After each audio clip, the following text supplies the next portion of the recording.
play by the rules. The gods may throw the dice, their minds as cold as ice. And someone way down here loses someone dear. The winner takes it all. The late great Chuck McGill, still dominating Jimmy's life. Perhaps no longer after the season finale of Better Call Saul aired last night, entitled, appropriately enough, Winner. That's right.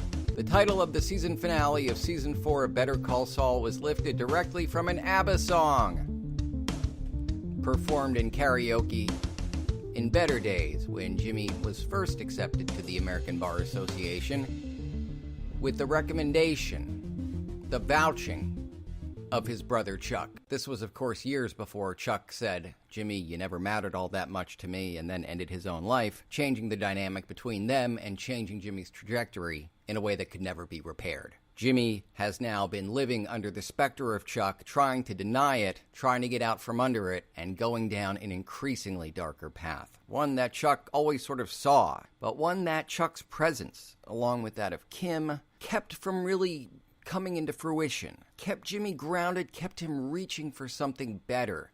Kept him tethered to the idea that if you put out good into the world will do good to you in return. And those last vestiges of that notion have been stripped from Jimmy bit by bit by bit, and it all comes crashing to a head with this season finale. So before I proceed, let me say, for the past several weeks, I've been spending Tuesdays on the Matt Sager podcast, recapping the previous night's episode of Better Call Saul. This is the last time I'll be doing it for a while because last night was the season finale. I anticipate I'll be doing it again once Season 5 rolls around, and yes, for the record, Season 5 has been officially confirmed. As if they could have ended the story with what happened last night. Obviously there's going to be a Season 5, but it's always nice when AMC goes and announces that and makes it official. Because I would hate for the story to have ended with this bleak and exciting and traumatizing and character-defining episode last night. So, having said that, spoilers ahead for seasons 1 through 4 of Better Call Saul, up to and including the season finale that aired last night, Winner. And with that, I should stipulate, I would think it obvious, but just to be sure, spoilers for Better Call Saul are going to include spoilers for Breaking Bad for a number of reasons. This is ostensibly a spin-off series, although it is very much its own show. Many fans of Better Call Saul never became fans of Breaking Bad or became fans after they discovered Saul.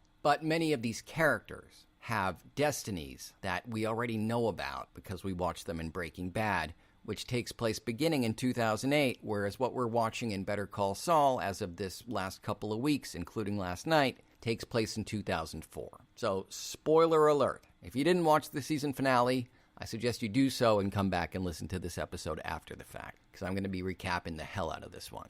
I would also give you a warning, a very specific one, that I've made a number of predictions of characters who won't make it through this season. One of those predictions came true.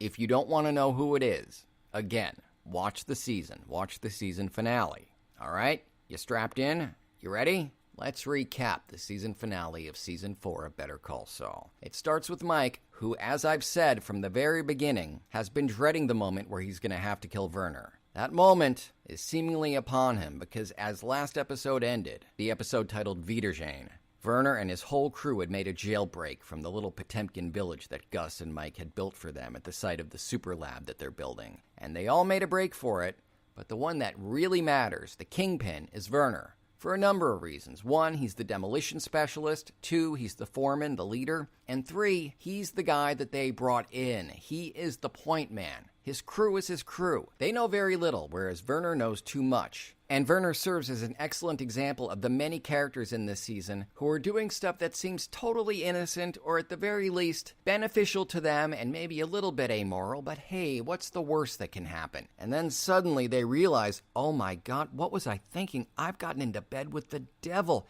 Gus Fring, he's not a chicken salesman, he's a meth dealer. Look at what I'm building for him. Oh my God, I love my wife. Where did this all go wrong? So yeah. Things are not going well for Werner, and they're going less well for Mike, who does not want his blood on his hands. So he finds the letter Werner left behind and tries to decipher it and figure out how he can track Werner down before Werner either makes a break for it or Gus gets a hold of him first. He's got a 3.5-hour jump on us, but he started out on foot, which gives us a fighting chance. He doesn't have his passport, so he's probably not headed to the airport. Doesn't know his way around town, but if he gets to a bus or a taxi, that's not going to matter much. Most likely ran off towards the highway. You two head north and south, see if he's got his thumb out. You two go to the train and bus stations, you use the cover story. You stay with the crew. You keep them on lockdown. You got it. So he's got his whole team of mercenaries out looking for Werner. Wouldn't it be funny if they found him out there hitchhiking? Werner is a little bit naive, perhaps, but he's also a genius. He's not so dumb as to make it easy for Mike. So Mike embarks on the hunt for Werner, and along the way picks up a tale in the form of Lalo, who wants to know what Mike is doing, who he is. He knows he's involved with Gus Fring, and he knows Gus Fring has a huge project going on, and he wants to learn more. He's the new Salamanca in town, the guy who came by last week, went and visited Uncle Hector in the nursing home, and gave him his bell. He's also the guy who appeared in name only, in a reference in the Season 2, Episode 8 episode of Breaking Bad called Better Call Saul, when Jesse and Walter kidnap Sall after a day's work, bring him out to the desert, and Saul thinks he's gonna die. And the first thing he says is, "Oh, no. Did Lalo send you?" So Lalo is going to play a heavy role going forward. And throughout this episode, he flexes lots and lots of muscle. But so far, he has not proven himself to be a match for Mike. So far.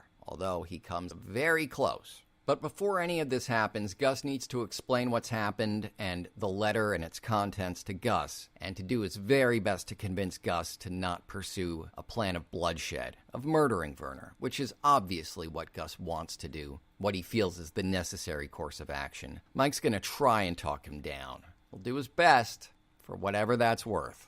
For what it's worth, I believe him. He said he'd be gone 4 days. He's not going to any cops. This is about him wanting to see his wife, plain and simple. She's on a Lufthansa flight, landing in Denver 9 hours from now. And your men will be there. And they'll follow her from the airport to wherever he's holed up. And then? And then, indeed. So not only is Werner's life in jeopardy, but Gus and his crew. Let's see, we've got Victor, we've got Tyrus, we've got a whole bunch of the worst, the most evil members of the cartel. Gus's crew, just the most heartless bunch. And unlike Gus, they don't walk around with smiles on their face most of the time. Unlike Gus, they are always wearing their scowls. And notably, Gus spends the entirety of this episode scowling. That mask he hides behind, the friendly chicken guy, the smile, the "what can I do for you, officer?" He is as grim and as deadly serious as we've ever seen Gustavo Fring. And yeah, that is saying quite a bit. There's another way to play this. If I can find him before the wife gets here, let me bring him in and finish what he started. His crew can't do it without him. If Ziegler disappears, you are left with the most expensive hole in the ground this side of the Mississippi. You can find him. This is on me. I'll fix it. So Mike is between a rock and a hard place, because on the one hand, he does not want Werner dead. He does not want Werner killed. On the other hand, this is on him. This is because he took them at their word. He believed Werner. He wanted to encourage Werner. He wanted Werner to not be miserable and to not be a prisoner. He wanted him to have happy working conditions. He liked the guy, and he thought that people who were building a super lab, who were indentured slaves to Mike and Gus and everyone else, would do better if treated with kid gloves. And now it's all come crashing down, and it is his fault. So as a decent guy, it's incumbent upon him to want Werner to live, but as a guy who has really found a partner in Gus, who he understands he's going to be working for a very long time, he knows that he's got a responsibility to make this right. So he'll plead his case, but ultimately, he's going to do what has to be done to please Gus. His relationship with Werner extends only to the building of this super lab, whereas his relationship with Gus is at this point ostensibly something akin to a lifetime partnership. Jimmy, meanwhile, has learned from the mistakes he made last week. After a year of not being allowed to practice law, he'd been selling cell phones, admittedly some of those burner phones on the street, which among many other things, led to him partnering up with Huel, and led to Huel doing something very stupid and assaulting an officer who was just asking Jimmy to, hey, would you do me a favor and stop selling burner phones on the street? Because we keep arresting drug dealers who have these phones, and they all say they got them from you and they found them on this corner. And Jimmy's kind of giving him some crap, and Huel walks up and with his headphones on witnesses this verbal altercation. Again, only verbal, knocks out a police officer. And the combined wit and slightly sinister machinations of Kim and Jimmy get Huel off amazingly. But he's not done. He's not convinced that he should not be allowed to practice law. And neither is Kim. They both agree that although Jimmy has stated quite firmly and appears to really mean it, again, this despite the specter of Chuck clearly haunting this entire season and this episode more than anything, last week, when he went before the board, he killed it. He was seconds away from being given his license to practice law back. He said that practicing law, caring for his clients, was the best thing he had ever done with his life, and I believe he meant that. It's important to note, however, that during that time, his relationship with Chuck really deteriorated. The faith that Chuck had in him evaporated, and he began a campaign of only discouraging Jimmy. Again, before ultimately saying, I never really loved you, and then ending his life, leaving all these loose ends just dangling there, leaving Jimmy adrift. But honest or not, and clearly how much honesty matters is a very flexible thing from week to week, from episode to episode with Jimmy, as he continues his downward spiral and transformation into Sall. And spoiler alert regarding that. Oh boy, wait till we get to the end of this episode. But Jimmy and Kim come to an agreement that if he's going to get his license back, if he's going to appeal the decision that he's not allowed to practice law again, it needs to be all about Chuck. So before the hearing even happens, Jimmy sets up a library and a scholarship that is administered through Hamlin McGill, but that he makes it very clear. He pretends to be doing it all, undercover. He doesn't want people to know that it's him doing charity. But there's a form of humble bragging in which you do stuff ostensibly in secret, but make it glaringly obvious that it's you. Plant rumors here, plant rumors there, so that people attend these functions and go, wow, there's been a scholarship established and a library built in the name of Chuck McGill, and it's been done by Hamlin McGill, but I've heard that Jimmy funded it all himself. Could that possibly be true? And Kim always on hand to go, yeah, he doesn't want anyone to know because he loved Chuck so much, and he meant so much to Jimmy. And Jimmy, of course, makes an appearance at Chuck's graveside. He's going on a really sort of gross and repugnant tour of showing the world just how much Chuck meant to him, which, if it were honest, would be a beautiful thing. But because it is what it is, it's his strategy toward getting his law license back. It's quite cynical, quite morbid, and really sort of tragic. Because as you heard, when the show opened, it was Chuck and Jimmy singing karaoke together, celebrating Jimmy's success that Chuck had helped him with, that Chuck was so proud of him for, that he got up on stage with Jimmy and the two of them sung ABBA together. It was a beautiful moment, and how far we've come since then is just heartbreaking. Chuck's gone, and Jimmy's conscience is just circling the drain, much like the excellent opening sequence of Better Call Saul, where you see a book of matches in a toilet and water spiraling down, slowly down the drain. So goes Jimmy's soul. But regarding this scholarship, he meets with the scholarship committee, of whom he's a charter member, of course, at Hamlin McGill, even though he does not practice there. This is also, even though it's a complete lie, this has done a lot to relieve some of the stress and the psychic strain that we've seen on Howard Hamlin, who began this season really morose and really of the belief that it was his fault that Chuck died, that Jimmy had nothing to do with it, that if anything, he exacerbated the problems between Chuck and Jimmy, and really this is all on him. And at that same time, he gave Jimmy a letter from Chuck, one that Jimmy did not open, but which he will open tonight. But back to the scholarship committee. Howard, Jimmy, and many other staff members and attorneys at Hamlin McGill meet with student after student after student. They all look incredibly promising. They're all given a luxurious tour of the facilities and a great deal of encouragement from Howard and all involved. Howard has really been rejuvenated by this. Whether Jimmy meant to do this or not, he has really gotten Howard Hamlin back on his feet, which is very interesting. Their relationship is one of the most interesting dynamics on the entire show, and I look forward to seeing them explore explored a lot more in Season 5. But there's one student who they do not show on camera, but one who Jimmy feels an enormous amount of affinity for, one who does not have a chance at the scholarship because she made a mistake when she was in high school. She has an arrest record. And the fact that since then, her trajectory has been very similar to that of Jimmy. She got her act together, her grades began to skyrocket, she credited her interest in law to the regret she felt at the mistakes she made and the arrest record that she has. She now wants to pursue law, not break it. She wants to enforce it. She wants to be a boon to society. And Hamlin McGill refuses to even consider her. This is one more definitive moment in which Jimmy goes, God damn it. You make one mistake and you are just demonized for life. This girl who had everything ahead of her, who quite possibly was more talented than at least one of the 3 recipients of this scholarship, if not all of them. If anything, her mistakes have empowered her, have energized her, have made her love the law. And Hamlin McGill just think, she's damaged goods. She'll always be that mistake she made. And so Jimmy, furious, exits the room and has what he feels is a necessary conversation with this girl, in which he lets her know she didn't get the scholarship, and that should not let that stop her. If anything, it should make her try that much harder to rub it in their faces at her success, which he says is inevitable. They're not going to give it to you? So what? You're going to take it. You're going to do whatever it takes. Do you hear me?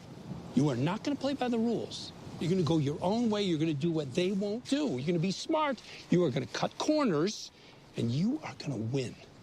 They're on the 35th floor. You're going to be on the 50th floor. You're going to be looking down on them. And the higher you rise, the more they're going to hate you. Good. You rub their noses in it. You make them suffer. Because you don't matter all that much to them. So what? Screw them. Remember, the winner takes it all. Referencing ABBA once again. And am I crazy, or does that sound an awful lot like Jimmy is talking to Sall, talking to his future self? What, they're not going to let you play by the rules and win fair and square? Well, then you cheat. You grab power any way you need to. And when they look up at you and say, oh, you're corrupt, oh, you're a scumbag, you don't deserve this, you laugh at them from your floor above them. This is Sall becoming Sall. And all season long, that process of change, transformation, and again, perhaps a downfall of sorts, certainly a moral downfall, has been accelerating throughout all of Season 4. And last night, with the season finale, it accelerates even more, even faster. It honestly takes on a whole new level. Things have changed for Jimmy in a way from which he can never turn back by the end of this episode. But first, back to Mike, who has successfully shaken Lalo after figuring out that he was on his tail, shook him, but found Werner. Werner, who incidentally did not shake Lalo. Werner, for a brilliant construction guy, is a little bit of a dummy. Among the many things that happens to him is that while Mike is on his tail, he gets a call from Lalo, who goes, "Hi, I'm some guy representing Gustavo Fring, and I'd like to talk to you about some stuff." Lalo, again, not knowing who Werner is, why he's in the country, what he's building, who Mike is and why he's chasing him, only that this all leads back in some way, shape, or form to Gus. So he calls Werner and gets more out of Werner than he should. Werner saying stuff like, yes, well, the cement was so-and-so, and I'm only going away for a few days, and tell Gus not to worry. And Lalo is so smart, in addition to being so goddamn terrifying, that had Mike arrived even a minute later, it's very possible that Lalo would have gotten exactly what Gus is building, exactly how it's being done, how he discovered Werner, where to find Werner, who's Mike. The whole operation would have come crumbling down. Lalo would have reported back to the Salamancas and shut Gus down for good. As it is, Mike came up, saw him on the phone with Lalo, picked up the phone. Lalo and him exchanged a couple of, well, exchange might be overstating it. He listens to Lalo saying, "Is this the Michael that Werner told me about?" Lalo has a great voice. I'm sure he's a fantastic voice actor, in addition to just being a plain old amazing regular actor. But Mike just listens, looks concerned, scowls at Werner, and hangs up the phone. He then chews Werner a new one. He's furious. Not so much at the jailbreak, although I can't imagine he's thrilled by that. But he's pissed because he's gonna have to kill a guy now. But maybe not. You never know. He first puts in a call to Gus. When I found him, he was on the phone with an interested party pretending to be one of your guys. What did he tell them? Nothing useful. You're certain? Yes. You have any idea who it was? I do. All right, I'll bring him in now. No. Keep him there. Wait. I'd go another way. That I know. Yeah, Mike has really made his case as well as he can make it. Please don't kill Werner. There's no need. It's preventable. He can still be of use to us. Gus has crossed the point of no return. He understands that Werner can't be trusted, and to be fair, from Gus's point of view, Werner has broken a trust that, if broken, doesn't just rat Gus out to the cartel, although that would be more than enough by itself. It gets Gus on the radar of the cops, the DEA. It not only ends the construction of this super lab, it ends Gus, period. And on some level, as hard as he's fought against it, on some gut level, Mike understands that, and even if he doesn't, it doesn't really matter, because he's powerless now. He can let Gus and his crew come and kill Werner in some awful, brutal fashion, or he can do it himself with as much compassion and mercy as possible. And he can own his mistake. On some level, he's self-flagellating here, really just accepting that this is, on some level, all his fault. And what's more, he can salvage at least a little bit from this debacle. He can save Werner's wife,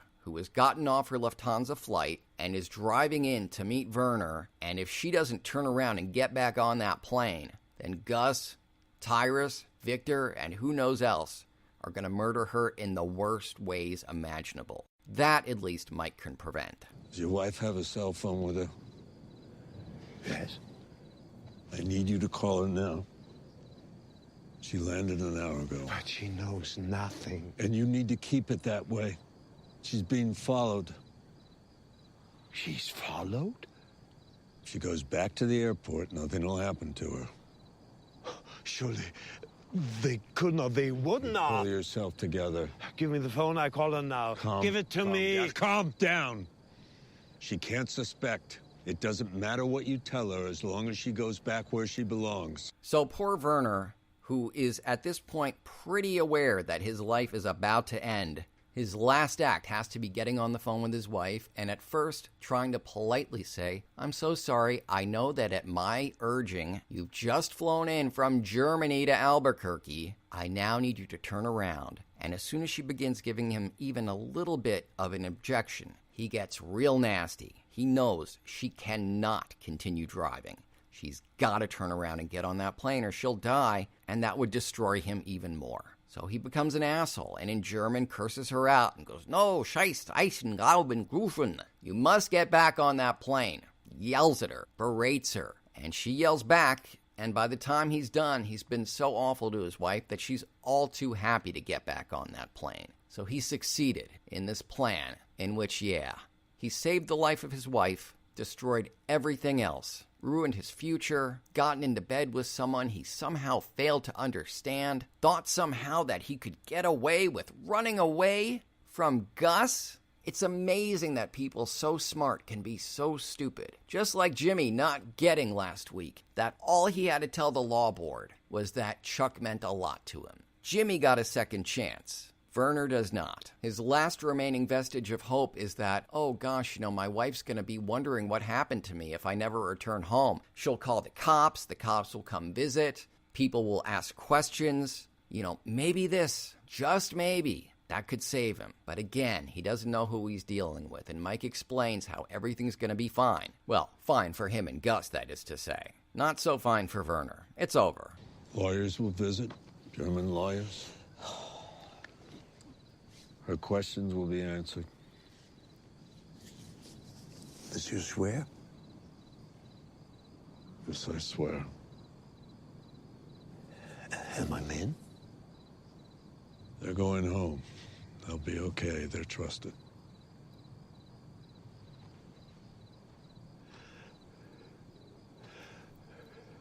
Is there no other way, truly? Of course there isn't, and he gets that now. All that remains is for a few final words to be exchanged between Werner and Mike. Mike, who is a grim reaper indeed, does not want to do this but understands that he has to. A, because his relationship with Gus will turn from that of partner to enemy if he doesn't, meaning him, his family, anyone he's ever cared about are going to die if he doesn't do this. And B, he still thinks, and is probably right, that he's being merciful here. At least Werner's executioner is someone he knows, someone who's not going to make it as painful and torturous as possible. And again, Mike is punishing himself as much as he is Werner. He's not putting a bullet in his own head, but he needs to feel the pain, the consequences of what he's contributed to this problem. There are so many stars visible in New Mexico.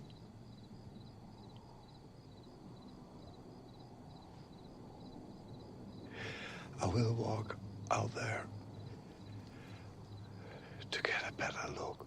And so Werner takes his final walk. He gets to see the stars, and that's the last we'll be seeing of Werner. And speaking of unfortunate souls who've crossed Gus' path and whose involvement with his super lab have involved a dark and grisly fate, Gale gets to see what the Germans have done so far, everything they accomplished before they made their getaway. I mean, it's not exactly what we talked about, but it has possibilities, even unfinished. Ventilation at this point is the main hurdle. But with a series of fans and the right equipment, I am certain that I could do a rudimentary cook, at the very least. Not until it is ready. Oh. Of course. We only want to do it if it's done right. I was just exploring possibilities. I am gonna go up and check the...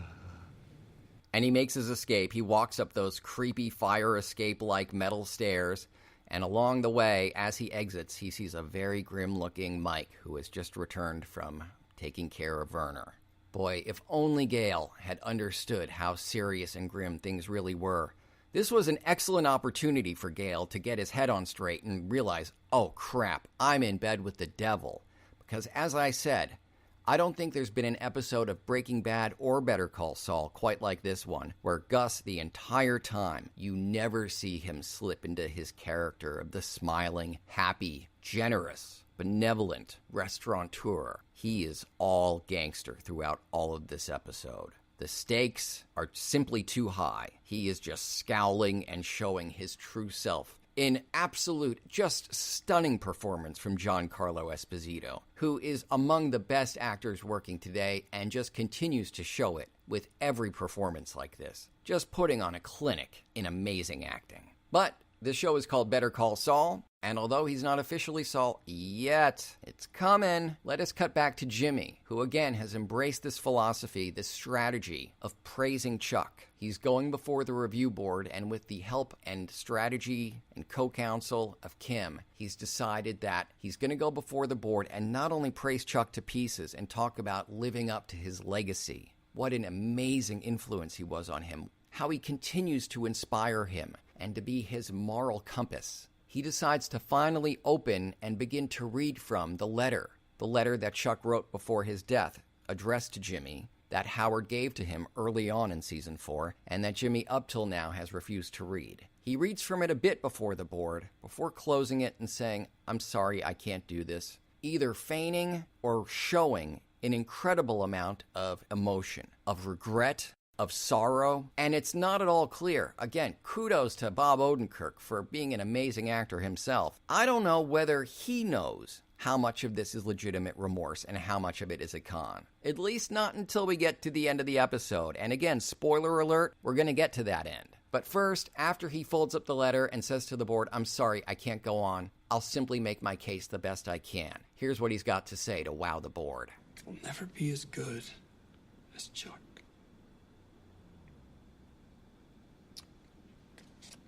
But I can try. I can try. If you decide and I get to be a lawyer, I'll do everything in my power to be worthy of the name McGill. And if you decide I'm not a lawyer, Doesn't matter.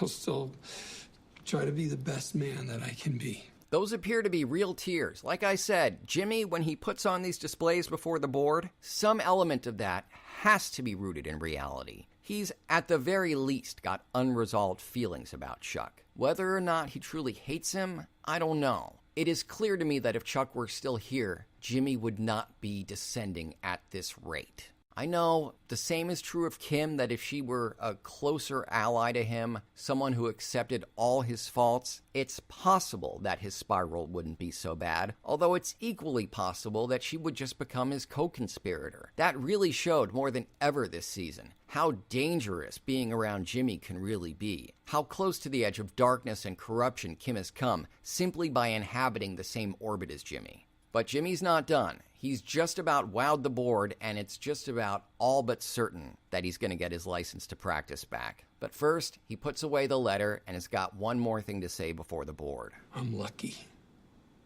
I got this letter. I never had a chance to write him a letter and to tell him all the things that I should have. And I gotta believe that somehow he knows. Oh, that'll have to do it for me. Sorry. Thank you. Again, some part of Jimmy believes all, or at least most of that, but not enough of Jimmy.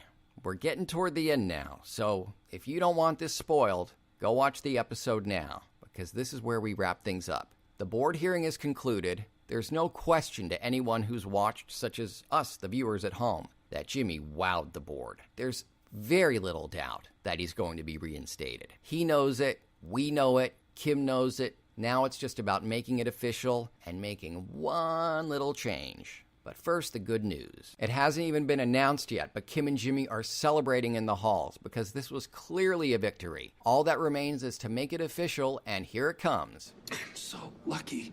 I have this letter. God, I could see the Matrix, you know? I was invincible. I could dodge bullets, baby. And you were right. You were right. It was all about Chuck the whole time. Oh, Mr. McGill, you're still here.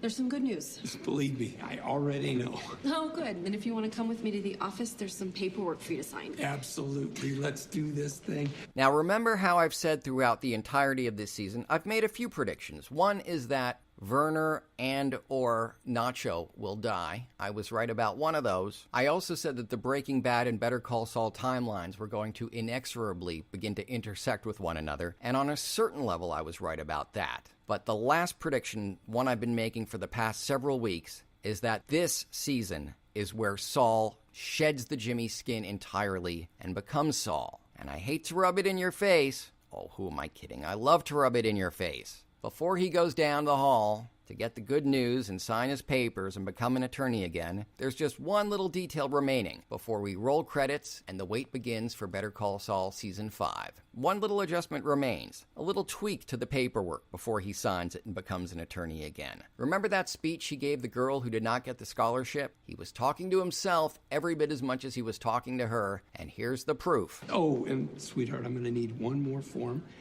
DBA, because I'm not going to be practicing under the name McGill, so. Shouldn't be a problem. Just down the hall, we have all the forms. Great. Wait, Jimmy, what? It's all good, man. It's all good, man. That's the moment we've been waiting for, and why Better Call Saul Season 5 is when the timelines really start intersecting, even more so. That, and of course, we're going to find out about how the super lab actually gets built with all these Germans gone. We're going to find out what happens to Nacho, what awful, terrible, and dangerous things Lalo was truly capable of, because as nasty and as funny and as brilliant and as terrifying as Lalo's been in the 3 episodes we've seen him in, he hasn't even begun. So we've got a lot to look forward to, and it's going to be a long and painful wait. But in that time, you'll have the Matt Sager podcast, and we can speculate. Get in touch with me about Saul or anything else. Email me, matt@mattsager.com. Call 646-535-4788. And follow me on social media, please. On Twitter, I'm @MattSager. Instagram, I'm Real Matt Sager. Facebook, The Matt Sager. My voiceover page there is Matt Sager VO. And this podcast's page is Matt Sager Podcast. And for more of those social media links, along with my articles, blog posts, more contact info, voiceover reels, and back episodes of this podcast, head on over to my website, mattsagervoiceover.com.